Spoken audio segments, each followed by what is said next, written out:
Hello, lovely family and friends. A warm welcome back to my channel. I hope everyone is doing well by God's grace. So today, I'm going to share with you fried meat pie. And I'm going to be sharing with you 2 ways of making this delicious, flaky, crunchy meat pie.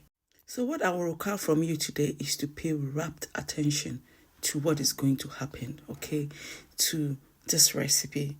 All right, for you to understand it. But if you do not understand it, don't worry. I have another recipe coming using the same technique. So let's get into it.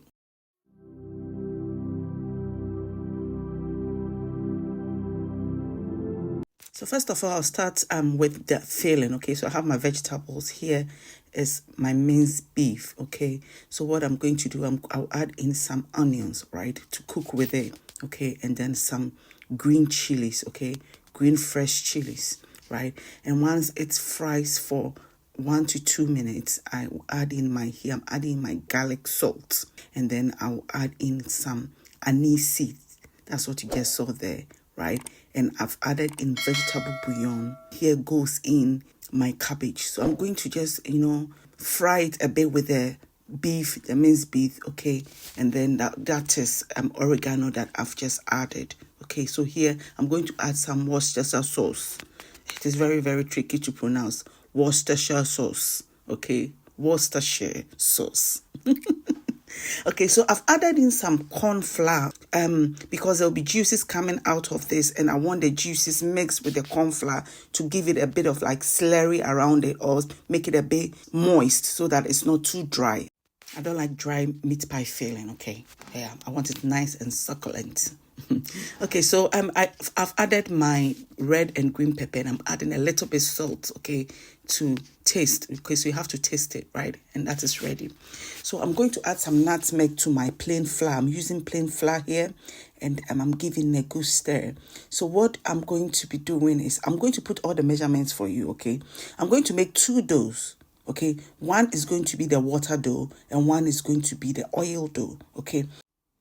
So here I've added some blended onions, okay? I'm adding garlic granules or garlic powder because I didn't have fresh garlic, okay? Yeah, I will mix this all together, and then I will do the same for the other one. Trust me. So here is my oil. You can use sunflower oil, you can use vegetable oil, you can use ghee, melted ghee. That's well to be fine, okay? So you mix everything. What it means is, right, by oil dough is that you're not going to add any liquid from anywhere, no milk, no water or anything to bring the dough together. So you just saw that we just use just the oil to bring the dough together. I'm going to put in all the measurements in the description box if you want to try this recipe, okay? So I'll put that aside, and the rest of our flour comes in now, and we're going to add some. Here I've added the same thing, garlic granules, right? And I'm adding in my butter. Okay, a little bit of butter, because this is the water dough. We are going to use water to bring it together.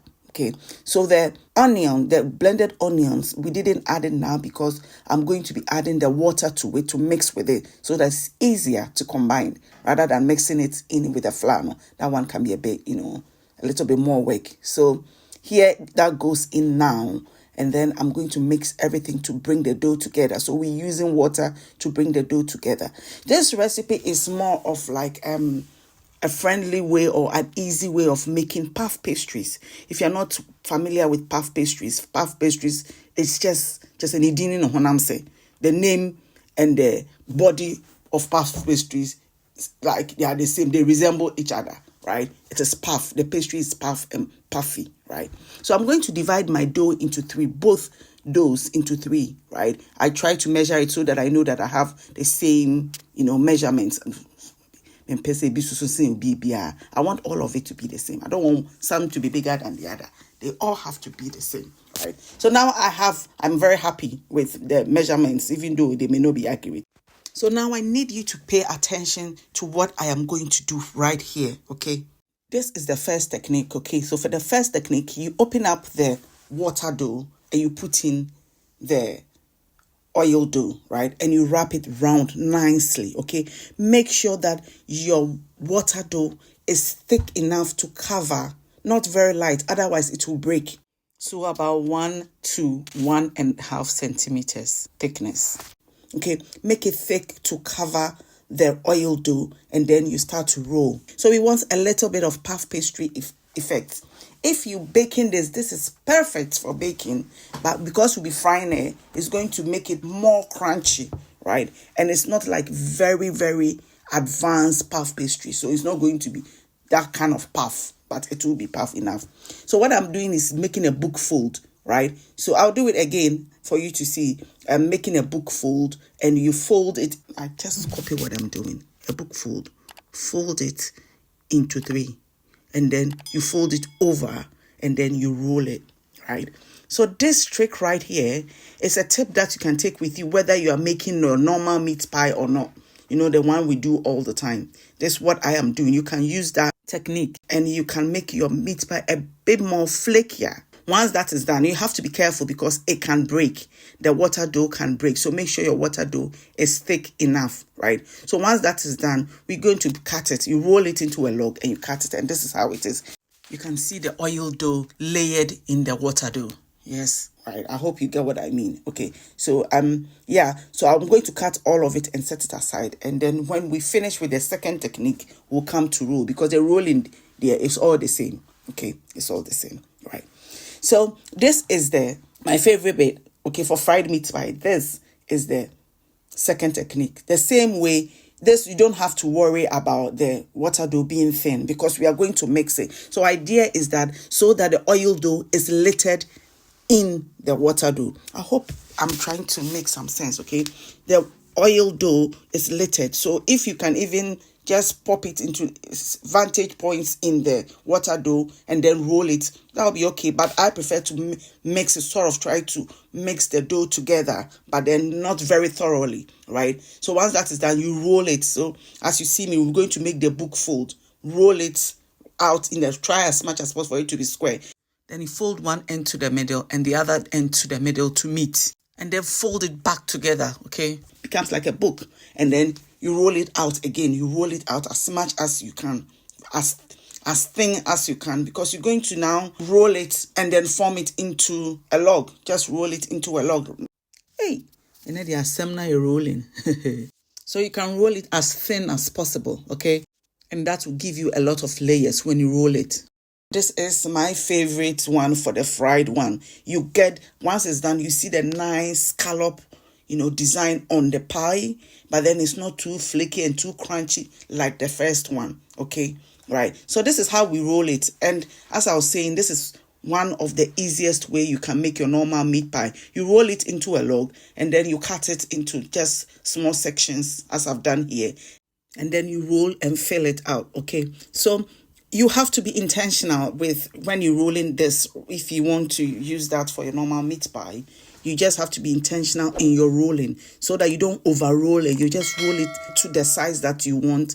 By so doing, you wouldn't have excess, okay? The normal meat pie, when you roll it in a big sheet, you cut out with squares or whatever shapes that you want, and then you have some excess. Then you bring it together, you roll again, bring it together, roll again. But with this method, you don't have to do that. You are intentional about how you roll your cut out logs, okay, your pieces, and then you fill it out and you seal it, and that is it. That is one whole pie done for you. But with this one, I'm going to do it in a different way because we're going to be frying it. We need it to be sealed nicely. So one of the ways that you can seal it, if you don't want the excess, because with this one too, if you're not intentional about the rolling, you get excess, right? So what you can do is to fold all the edges over, and then you will seal it with a knife like you do the normal meat pie, okay? And then it will look like this, right?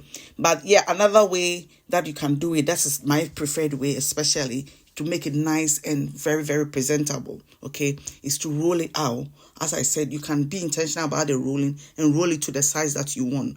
But with me, because I'm going to try to get the same sizes, I'm going to use sort of a cutter, a round cutter to cut it. If your cutter is big enough, that is perfect. What it means is that it can cut out this semicircle that you see, this pie semicircle, right?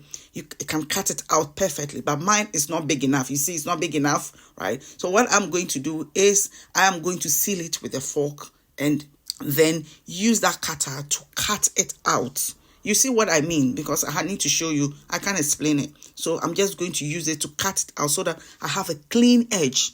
Even though I have sealed it with a fork, it gives me a very clean edge, right? So you see what I mean by clean edge. So I cut it. You can use either side, the rough side or the plain side. You can use that. So again, I'll show you. I've sealed it and I'm using it to cut it.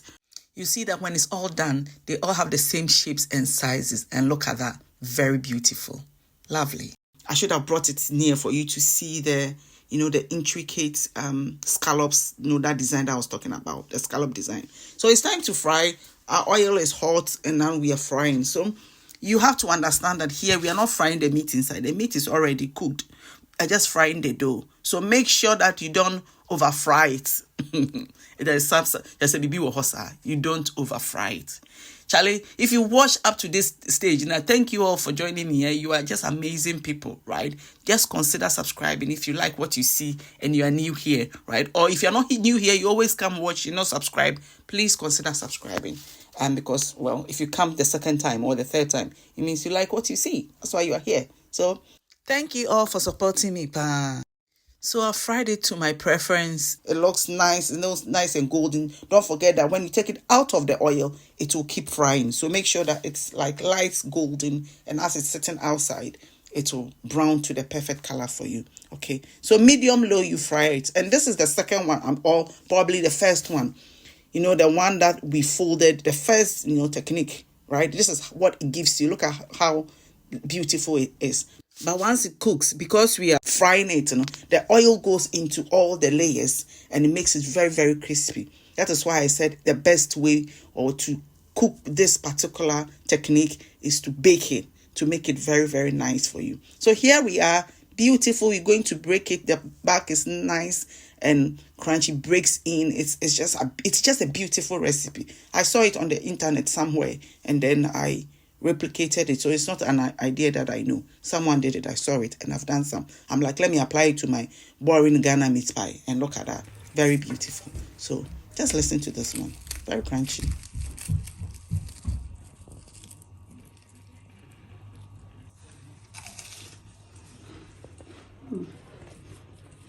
So yeah, lovely people. I hope you enjoyed this recipe. I hope you give this recipe a try.